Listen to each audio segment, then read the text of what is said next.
La lucha por la verdad. Y dijo Moisés a Josué: Escógenos varones y sal a pelear contra Amalec. Mañana yo estaré sobre la cumbre del collado y la vara de Dios en mi mano. Éxodo capítulo 17, versículo 19. Los hijos de Israel fueron sacados de Egipto con mano alzada y brazo fuerte. Fueron conducidos al vasto desierto ululante donde habían muy escasas moradas permanentes de hombres. Por algún tiempo prosiguieron su marcha en la soledad, descubriendo pozos y algunos otros rastros de poblaciones nómadas, pero sin encontrar a nadie que turbara esa soledad. Pero da la impresión que entonces como ahora había tribus errantes que como los beduinos árabes vagaban por aquí y por allá a través de toda la región en la que se encontraban los hijos de Israel en aquel momento. Esa gente excitada por la esperanza de un botín cayó súbitamente sobre la retaguardia de los hijos de Israel. Hiriendo muy cobardemente a las filas postreras de sus huestes, se apropiaron del botín y se batieron velozmente en retirada. Cobrando fuerza y valor por ese exitoso despojo, se atrevieron luego a atacar al ejército de Israel en pleno, que en aquel tiempo debe haber constado de 2 o 3 millones de almas, que fueron sacadas fuera de Egipto y alimentadas milagrosamente en el desierto. Esta vez, Israel no fue sorprendido, pues Moisés había dicho a Josué: Escógenos varones y sal a pelear contra Amalec. Mañana yo estaré sobre la cumbre del collado y la vara de Dios en mi mano. Suplicando a Dios para que cada golpe dado con la espada fuera doblemente eficaz con la poderosa ayuda de Dios. Se nos informa que lograron una gran victoria. Los amalecitas fueron derrotados y por causa de su inmotivado ataque contra los hijos de Israel, fueron condenados al exterminio. Encontramos que está escrito así: Escribe esto para memoria en un libro y di a Josué que raeré del todo la memoria de Amalec de debajo del cielo. Y Moisés edificó un altar y llamó su nombre Jehová Nisi. Y dijo: Por cuanto la mano de Amalec se levantó contra el trono de Jehová, Jehová tendrá guerra con Amalec de generación en generación. Ahora, amados, esta escena de guerra no está registrada en la Escritura como una circunstancia interesante para divertir al amante de la historia, sino que está escrita para nuestra edificación. Recordamos el texto que dice: porque las cosas que se escribieron antes para nuestra enseñanza se escribieron. Hay una enseñanza que se debe sacar de esto y nosotros la consideramos una enseñanza especial, pues le agradó a Dios que este fuera el primer texto comandado por la autoridad divina como un registro para las generaciones venideras. Pensamos que las jornadas de los hijos de Israel nos proporcionan muchos símbolos del caminar de la Iglesia de Dios por el mundo y creemos que esta pelea con Amalec es una metáfora y un símbolo de esa lucha diaria y constante que todo el pueblo de Dios debe sostener contra los pecados externos y los pecados internos. El día de hoy me limitaré especialmente al pecado externo. Voy a hablar de la gran batalla que al momento presente se está librando por Dios y por su verdad, en contra de los enemigos de la cruz de Cristo. Intentaré primero hacer unos cuantos comentarios sobre la guerra en sí. Luego vamos a considerar el método autorizado para la guerra, que es doble: golpes consistentes y oraciones consistentes, y luego concluiré alentando a la Iglesia de Dios a una diligencia mayor y más celosa en la guerra por Dios y por su verdad. Entonces, en primer lugar, haremos unos comentarios sobre la gran guerra que está tipificada por la lucha entre los hijos de Israel y Amalec. Primero, noten que esta cruzada, esta lucha sagrada, esta guerra santa de la que hablo, no es contra hombres, sino contra Satanás y contra el error. No tenemos lucha contra sangre y carne.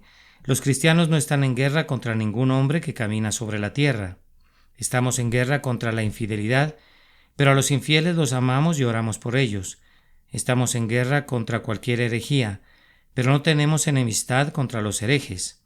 Nos oponemos y declaramos la guerra a muerte con todo lo que se oponga a Dios y a su verdad, pero en relación a todo hombre procuraremos practicar la santa máxima: amad a vuestros enemigos, haced bien a los que os aborrecen. El soldado cristiano no tiene ni pistola ni espada, pues no pelea con hombres. Es contra las huestes espirituales de maldad en las regiones celestes que combate, y contra otros principados y potestades diferentes de los que se sientan en los tronos con cetros en sus manos. He observado, sin embargo, que algunos cristianos, y es un sentimiento al cual estamos inclinados todos, son muy propensos a convertir la guerra de Cristo en una lucha de carne y sangre, en vez de que sea una contienda contra el terror y la maldad espirituales. ¿Acaso no han notado nunca en las controversias religiosas cómo los hombres riñen entre sí y hacen alusiones personales y se insultan mutuamente? ¿Qué es eso sino la consecuencia de olvidar que es la guerra de Cristo? No estamos luchando contra los hombres, estamos peleando en favor de los hombres más bien que contra ellos. Estamos combatiendo por Dios y su verdad en contra del error y en contra del pecado, mas no en contra de los hombres. No toquen a las personas de los hombres, sino hieran su pecado con corazón decidido y brazo fuerte. Maten a los pequeños y a los grandes, que no sobrevivan nada que sea contra Dios y su verdad, pero no tenemos guerra contra las personas de los pobres hombres equivocados. Odiamos a Roma de la misma manera que aborrecemos el infierno, pero oramos siempre por sus fervientes partidarios. Denunciamos con fiereza la idolatría y a la infidelidad, pero los hombres que se degradan con cualquiera de ellas no son objeto de nuestra ira, sino de nuestra piedad. No peleamos contra hombres, sino contra las cosas que consideramos falsas delante de Dios. Debemos hacer siempre esa distinción, pues de lo contrario el conflicto con la Iglesia de Cristo será degradado a una simple batalla de fuerza bruta y de ropa ensangrentada, y así el mundo será otra vez Acéldama, un campo de sangre. Este error es el que ha atado a los mártires a la hoguera y ha arrojado a los confesores a la prisión, porque sus oponentes no podían distinguir entre el error imaginario y el hombre. Al tiempo que hablaban con vigor contra el pretendido error, en su intolerancia sentían que debían también perseguir al hombre, cosa que no necesitaban hacer ni debían hacer. Nunca tendré miedo de expresar lo que pienso, utilizando todas las palabras más sencillas que pueda juntar, y no temo decir cosas duras contra el diablo, ni contra lo que el diablo enseña, pero soy amigo de todo habitante de este ancho mundo, y no tengo enemistad con nadie ni por un momento, como no podría tenerla con un bebé que acaba de ser traído a este mundo. Debemos odiar al error, debemos aborrecer la falsedad, pero no debemos odiar a los hombres, pues la guerra de Dios es contra el pecado. Que Dios nos ayude siempre a hacer esa distinción.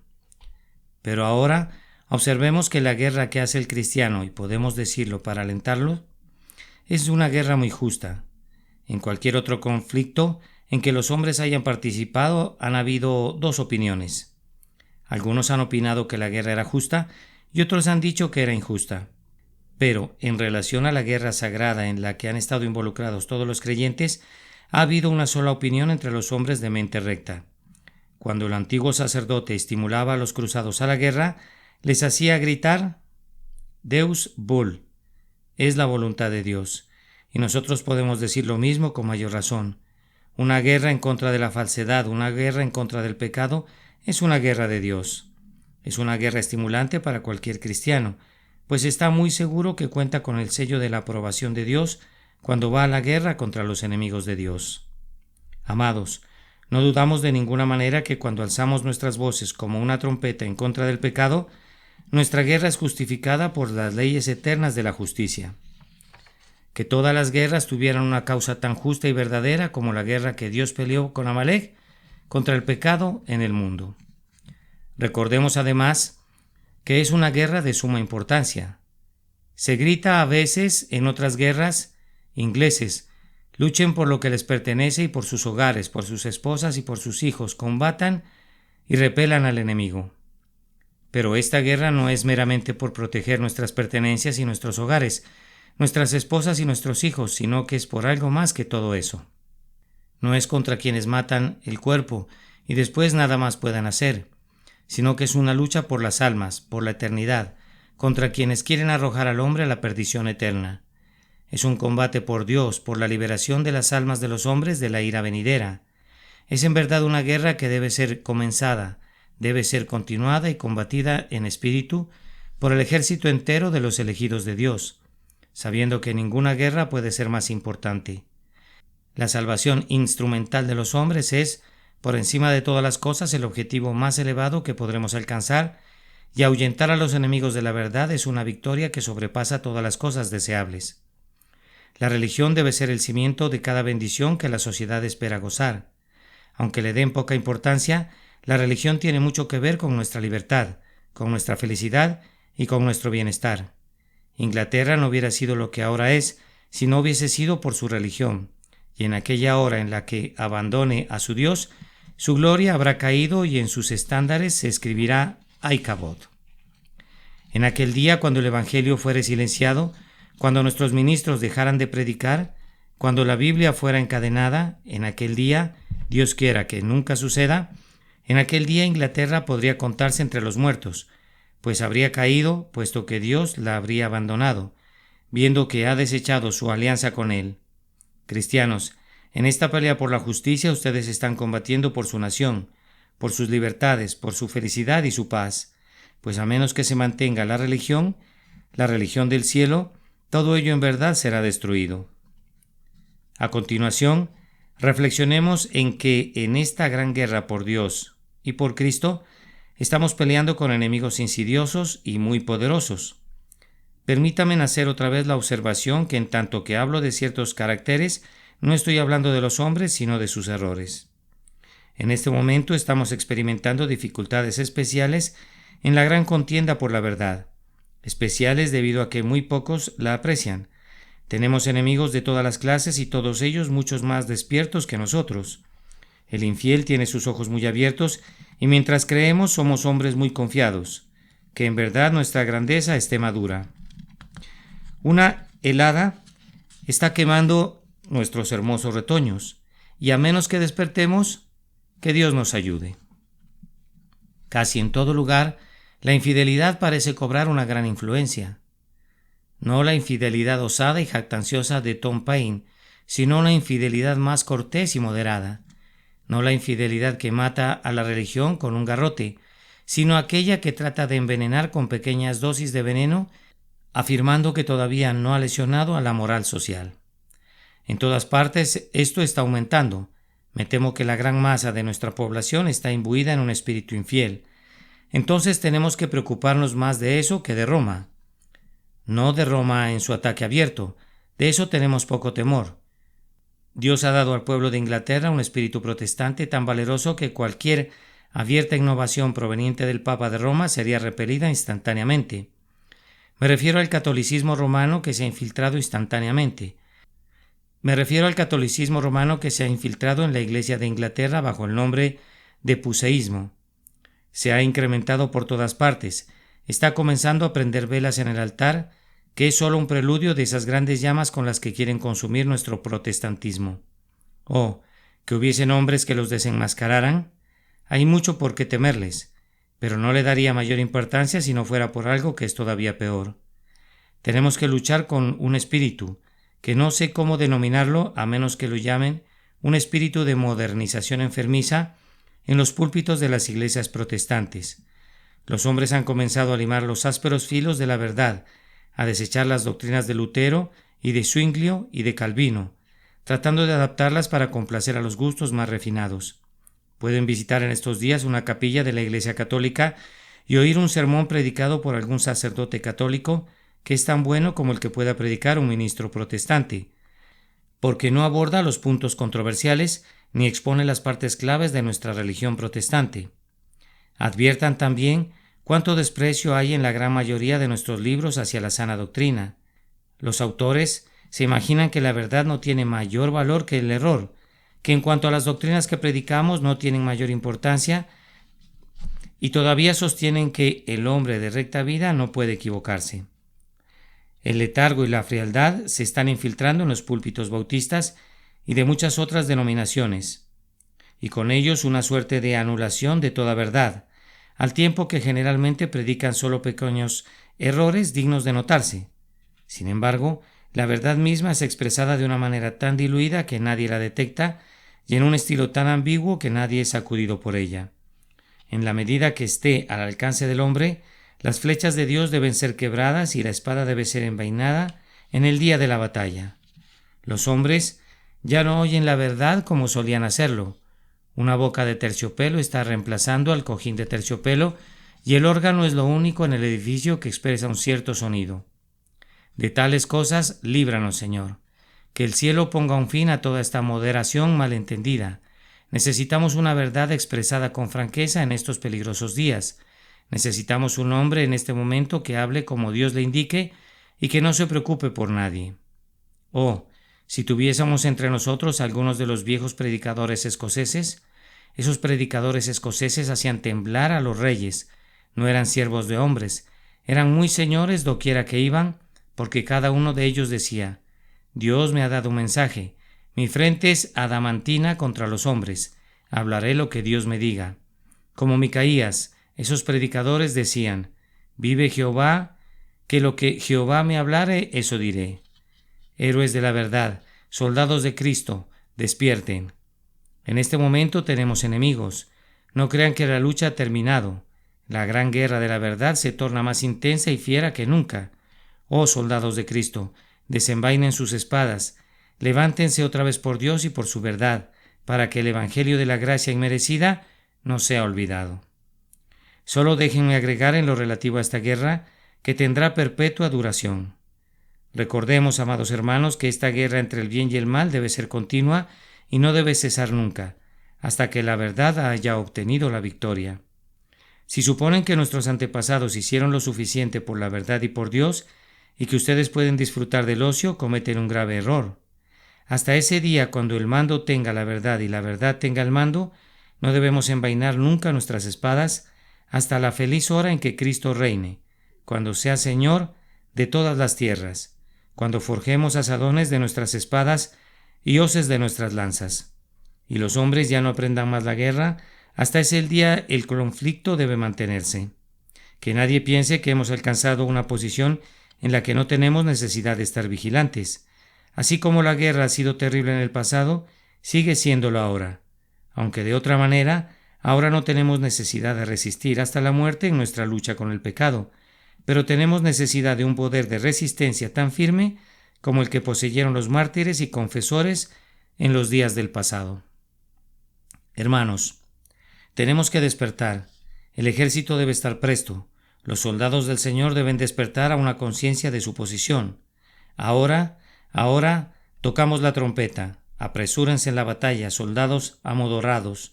Arriba, arriba, arriba. Sus estandartes deben ondear y sus espadas deben ser desenvainadas. Es un día de lucha, un día de guerra y de contienda. Sin embargo, no puedo concluir esta sección de mi sermón sin señalar que no es meramente el error en la religión lo que debemos combatir, sino el error en la práctica. Oh amados, este mundo es un mundo perverso todavía y Londres es todavía una ciudad abominable. Tenemos un hermoso lustre por doquier, un hermoso exterior, pero hay en sus partes ocultas el pecado aún domina. Esta es la gran ciudad de las falsas apariencias, la lucida casa de la impostura, el hogar inmundo de la corrupción. Nuestras calles están bordeadas de bellas casas, pero ¿qué encontramos en su interior? ¿Qué encontramos allí en las entrañas de nuestra ciudad? Londres es un culpable colosal, es un pecador monstruoso y por todos lados hay quienes viven en los más repugnantes vicios y sin embargo prosiguen su carrera sin freno y sin reproche, pues es de mal gusto señalar a los hombres sus pecados, además de que son muy pocos los que tienen el espíritu de hablar claramente contra los pecados de los hombres. Cuando consideramos la presencia del libertinaje femenino que cuenta entre sus adeptos a decenas de miles, ¿acaso no somos conducidos a concluir que el mismo pecado debe ser muy común entre los hombres? Y qué terrible que tengamos que expresar esto. Y los hombres que engañan y seducen a las pobres desventuradas mujeres ¿no son admitidos en la sociedad como personas respetables y morales? ¿Qué es esto sino abominable hipocresía? En Londres somos más pecadores que lo que muchos suponen. Todo está encubierto. Pero no crean que pueden engañar a Dios de esta manera. El pecado merodea a un hórrido ritmo por la tierra. La iniquidad todavía recorre nuestras calles, disfrazada es cierto, no como pecado abierto, pero muy ofensiva para Dios y para los hombres buenos. Oh, hermanos míos, el mundo no es bueno todavía. Tiene una película protectora, pero en todo momento la repugnante enfermedad acecha por dentro. Otra vez les digo, levántese en armas, soldados de Cristo. La guerra contra el pecado no ha terminado, a duras penas ha comenzado. Pero ahora, en segundo lugar, tenemos que advertir brevemente los medios establecidos para la guerra. Cuando Amalek salió contra Israel, Dios estableció 2 medios para combatirlos. Si hubiese querido, habría podido enviar un viento para ahuyentarlos, o habría podido acabar con sus ejércitos mediante la ráfaga de la plaga, pero no le agradó hacerlo de esa manera, pues hubiera otorgado el honor al esfuerzo humano, y por eso dijo a Josué: escógenos varones y sal a pelear contra Amalec. Es cierto que con la fortaleza de Dios Josué pudo haber vencido al enemigo, pero Dios dice: a la vez que honro el esfuerzo humano, aún así haré comprender a los hombres que Dios lo hace todo. Moisés, sube a la cumbre del Collado, permanece allí en oración, sostén en alto tu vara, y mientras los soldados de Josué se apresuran a la batalla, Moisés intercederá, y ustedes obtendrán un triunfo conjunto. Tu oración, oh Moisés, sin la espada de Josué no prosperará, y la espada de Josué sin la vara de Moisés no será eficaz. Las dos formas de combatir contra el pecado son estas: golpes consistentes y oraciones consistentes. Primero, la Iglesia debe emplear golpes fuertes y batalla encarnizada en contra del pecado. De nada servirá que se encierren en sus casas y le pidan a Dios que detenga el pecado, a menos que vayan y hagan algo ustedes mismos. Si oran hasta quedarse mudos, nunca tendrán una bendición, a menos que se involucren ustedes mismos. El agricultor ora por su cosecha. ¿Podría obtenerla si no ha arado y no ha sembrado luego su semilla? El guerrero ora por la victoria, pero si sus soldados se quedan tranquilos y permiten que les disparen, ¿obtendrían algún triunfo? No.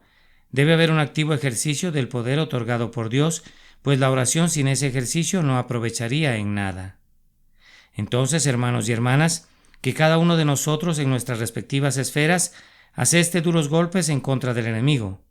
Esta es una lucha en la que cada uno de los miembros del pueblo del Señor puede hacer algo. Los que cojean apoyados en muletas pueden usarlas como armas de guerra, así como los hombres fuertes pueden blandir sus espadas. Cada uno de nosotros tiene una tarea que le ha sido asignada. Si somos de los elegidos de Dios, procuremos cumplirla. Tú distribuyes folletos, prosigue con tu tarea, hazla con entrega. Tú eres un maestro de la escuela dominical, prosigue, no te detengas en esa bendita obra, hazla como para Dios y no como para el hombre. Tú eres un predicador, predica conforme a la habilidad que Dios te da, y ten siempre presente que Él no requiere más de un hombre de lo que Él mismo le ha dado. Por tanto, no te desanimes si tienes poco éxito, prosigue con tu trabajo. Eres como Zabulón, ¿alguien que puede manejar la pluma? Manéjala con sabiduría y con ella podrás herir los lomos de los reyes. Y si no puedes hacer gran cosa, al menos pásales las municiones a los otros y puedes ser de ayuda en sus obras de fe y en sus labores de amor. Hagamos todos algo por Cristo. No podría creer que haya un cristiano en el mundo que no pueda hacer algo. No hay ninguna araña que se cuelgue de las paredes del palacio del rey que no tenga una función. No hay ninguna ortiga que crezca en un rincón del cementerio que no tenga su propósito. No hay ningún insecto que bata sus alas en la brisa que no cumpla con algún decreto divino. Y yo no podría aceptar que Dios haya creado algún hombre, especialmente algún hombre cristiano, para que fuera un vacío, para que no fuera nada. Él te hizo con un propósito. Descubre cuál es ese propósito. Encuentra tu nicho y llénalo. Aunque sea muy pequeño, aunque sea cortar tu leña o sacar tu agua, haz algo en esta gran batalla por Dios y por la verdad. Josué debe salir y escoger varones. Me parece verlo, da la impresión que era un hombre de guerra desde su juventud. Pero ¿entre qué mezcolanza tenía que elegir? Vamos, ellos eran un conjunto de esclavos, no habían visto una espada nunca en sus vidas, excepto en las manos de los egipcios. Eran unas criaturas pobres y miserables. Fueron unos cobardes cuando vieron a sus viejos enemigos en el Mar Rojo, y ahora sus armas eran aquellas que el propio Mar Rojo había arrojado de sus entrañas, y sus uniformes respondían a todas las descripciones posibles sobre la tierra. Josué, sin embargo, escoge a los más fuertes de ellos y les dice: vengan conmigo. Era de verdad, como uno lo llamaría, un regimiento harapiento, con el cual se presentó a la lucha, y sin embargo ese regimiento harapiento salió victorioso. Josué ganó el combate contra los amalecitas, gente que poseía un entrenamiento para llevar una vida de rapiña. Entonces, ustedes, hijos de Dios, es posible que sepan muy poco de las tácticas de guerra, y sus enemigos podrían derrotarlos en cuanto a los argumentos y aniquilarlos en manera de lógica. Pero, si son hijos de Dios, los que están con ustedes son más que suficientes para luchar con los enemigos. Vivirán para verlos tendidos, muertos en el campo de batalla. Solo pelea con fe en Dios y saldrás victorioso. Pero esto no es todo. Josué podría haber peleado, pero pudo haber sido derrotado si no hubiese sido por Moisés en la cumbre del collado. Ambos eran necesarios. ¿No ves la batalla? No es de grandes proporciones, pero aún así es digna de toda tu atención. Allá están los amalecitas lanzándose a la guerra con gritos discordantes. Mira, Israel, los está repeliendo y Amalec huye. ¿Pero qué es lo que veo? Ahora Israel retrocede y huye. Ahora de nuevo se reaniman y ahuyentan a Amalec. Miren, son despedazados por la espada de Josué y el poderoso Amalec se abate como el grano bajo la hoz del segador. Las hordas de Amalec se están extinguiendo, pero otra vez la batalla fluctúa. Josué huye, pero nuevamente reanima a sus tropas. ¿Y acaso no han observado el fenómeno milagroso? Allá en la cumbre del collado está Moisés. Observarán que cuando sus brazos estaban extendidos, Israel derrotaba a Amalec, pero en el instante en que por el cansancio bajaba sus manos, entonces Amalec tenía una victoria temporal, y cuando de nuevo alzaba su vara, Israel dispersaba al enemigo. Cada vez que la mano de la oración caía, la victoria fluctuaba entre los combatientes. Ven al venerable intercesor, Moisés, siendo un hombre de avanzada edad, se cansa de permanecer de pie, así tantas horas. Entonces lo sientan sobre una piedra. A pesar de ello, sus brazos no son de hierro y sus manos están bajando. Pero vean, sus ojos despiden fuego y sus manos son alzadas al cielo. Las lágrimas comienzan a rodar por sus mejillas y sus oraciones jaculatorias suben al cielo como muchos dardos que encontrarán su objetivo en el oído de Dios. ¿Pueden verlo? Él es el eje de la victoria. Cuando vacila, Amalec prevalece y cuando recupera su fuerza, el pueblo elegido gana la victoria. Miren, Aarón está sosteniendo su mano por un momento y luego se apoya sobre Hur, y el anciano cambia sus manos pues la batalla dura todo el día, y bajo el ardiente sol es un trabajo muy agotador mantenerlas en una sola posición. Pero vean cuán virilmente las mantiene.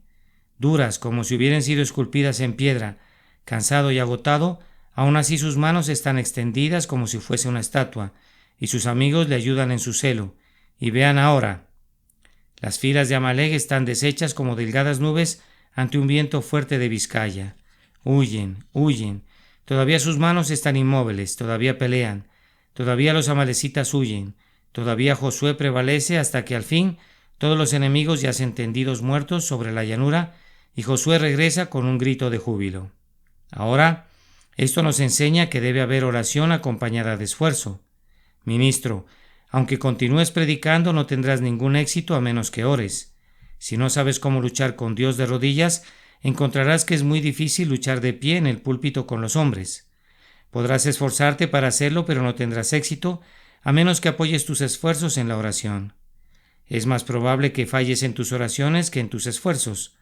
No leemos en ningún momento que la mano de Josué haya estado cansada de blandir la espada, pero la mano de Moisés sí estaba cansada de sostener la vara.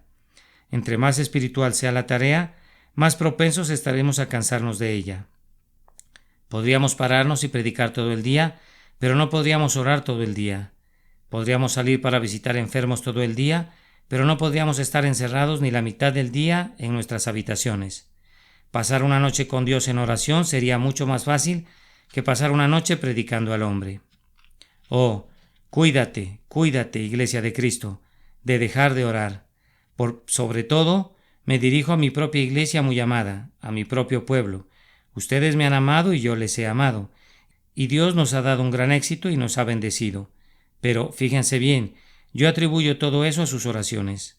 Ustedes se han congregado en multitudes perfectamente incomparables para orar por mí cada lunes por la noche, y yo sé que soy mencionado en sus altares familiares como alguien que es muy amado en sus corazones. Pero tengo miedo que sus oraciones cesen. Dejen que el mundo diga abajo con él, y yo me enfrentaré a todos ellos. Si ustedes oran por mí, pero si ustedes cesan en sus oraciones, todo habrá terminado para mí y para ustedes. Sus oraciones nos hacen poderosos. La legión que ora es una legión que truena. Si me pudiera comparar con un comandante militar, diría esto, que cuando veo que mis hombres se levantan para orar en números tan grandes, me siento como Napoleón, cuando envió a su vieja guardia. La batalla había amainado. Allá van, dijo, ahora la victoria es segura. O como nuestros propios guardias, los boinas negras, que donde quiera que iban llevaban la victoria con ellos. La legión que ora es una legión que truena en todas partes. Los hombres pueden enfrentarse a todo menos a la oración. Si oráramos como algunos hombres lo han hecho, arrancaríamos de tajo las propias puertas del infierno. Oh, que tuviésemos poder en la oración. No cesen, se lo ruego, se lo suplico, no cesen de orar. Dejen de hacer cualquier otra cosa, pero no dejen de orar. Puestos de rodillas, luchen con Dios y ciertamente el Señor nuestro Dios nos bendecirá. Y témanlo todos los términos de la tierra. Y ahora, en tercer lugar, voy a concluir solamente con unas cuantas observaciones, para animarlos a la guerra. Recuerden, oh hijos de Dios, que hay muchas cosas que deben hacer los valientes para combatir por Dios y por su verdad. Lo primero que voy a traer a su memoria es el hecho de que esta guerra en la que están involucrados es una guerra hereditaria. No es una que ustedes hayan comenzado, sino una que han heredado desde el momento en que la sangre de Abel clamó por venganza. Cada mártir que ha muerto ha pasado la bandera ensangrentada al siguiente y éste a su vez la ha pasado a otro mártir. Cada confesor que ha sido atado a la hoguera para ser quemado ha encendido su vela y se la ha entregado a otro diciéndole cuídala. Y ahora, he aquí la vieja espada, por Jehová y por Gedeón. Recuerden que brazos la han blandido, recuerden cuán a menudo ha penetrado a partir el alma y el espíritu. Las coyunturas y los tuétanos. ¿La van a deshonrar? ¿La deshonrarán? Aquí está el grandioso estandarte, ahondeado en muchas brisas. Mucho antes que la bandera de esta nuestra tierra fuera confeccionada, la bandera de Cristo fue suspendida en alto. ¿Van a mancharla? ¿La mancharán? ¿No la entregarán a sus hijos todavía inmaculada diciendo, prosigan, prosigan, les dejamos la herencia de guerra, prosigan, prosigan y venzan? Lo que hicieron sus padres, háganlo ustedes otra vez. Todavía sostengan la lucha hasta el final de los tiempos. Yo amo mi Biblia porque es una Biblia bautizada con sangre. La amo todavía más porque muestra la sangre de Tyndale. La amo porque está teñida de la sangre de John Bradford y Rowland Taylor y Hooper. La amo porque está manchada de sangre. A veces pienso que me gusta la fosa bautismal porque ha sido manchada con sangre y ahora está prohibida por la ley en el continente europeo. La amo porque veo en ella la sangre de hombres y mujeres que fueron martirizados porque amaron la verdad. ¿Acaso no defenderán el estandarte de la verdad después que tan ilustre linaje de guerreros lo ha sostenido en sus manos? Quisiera haber podido dirigirme a ustedes como habría deseado, pero mi voz me falla. Por tanto, no puedo exhortarlos exceptuando una consideración que es la perspectiva de la victoria final. Es cierto que antes de que pase mucho tiempo triunfaremos, por tanto no renunciemos a la lucha. Me ha dado mucha satisfacción oír que últimamente ha habido un avivamiento en las filas de la Iglesia de Cristo. Por aquí y por allá oigo que se están levantando grandes evangelistas. Algunos me han preguntado, cuando se han mencionado sus nombres, ¿qué puedes comentar? Mi respuesta es, ojalá todo el pueblo de Jehová fuese profeta. Oh, que Dios envíe miles y miles de hombres que reúnan multitudes para oír su palabra. Yo quisiera que llegue el día en que cada iglesia y cada capilla de Inglaterra estuviesen tan llenas de almas como esta, y que fueran tan grandes como esta. Pienso que en verdad las iglesias están teniendo un avivamiento, pero si no es así, la victoria es todavía segura. Dios conseguirá la victoria, Jehová triunfará. Satanás podrá soñar que él triunfará, pero no lo hará. Por tanto, hombres y hermanos, marchemos a la victoria, que la corona que está delante de ustedes les anime para el combate, hasta obtener la victoria y adelante, adelante, adelante, pues Dios es por ustedes. Recuerden al grandioso intercesor. Cristo está en la cumbre del collado y mientras ustedes se encuentran en el valle, Él intercede y prevalecerá. Continúen y obtengan la victoria en el nombre de Cristo. No puedo extenderme más, pero debo concluir repitiendo las palabras con las que siempre me gusta terminar mis sermones. El que creyere en el Señor Jesús y fuere bautizado será salvo, mas el que no creyere será condenado.